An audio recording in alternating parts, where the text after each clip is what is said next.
তো স্যালারি নেবা না কেন? হুজুর আমার টাকা লাগবে না, আমি মসজিদের খেজমত করতেছি, এতে অনেক কিছু। আর আমার 3 বেলা খাবার দিতেছেন, তাতেই চলবে। আর আমি টাকাতে কি করবো, আমার তো কেউই নাই।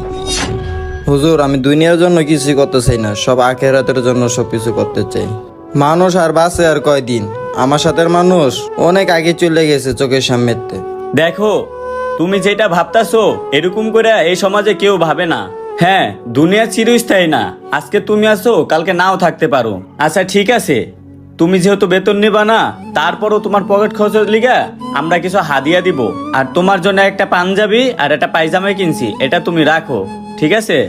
আর তোমার ইমানটা যে এত শক্ত আর তোমার মানবতা দেখে আমি অনেক খুশি হইলাম।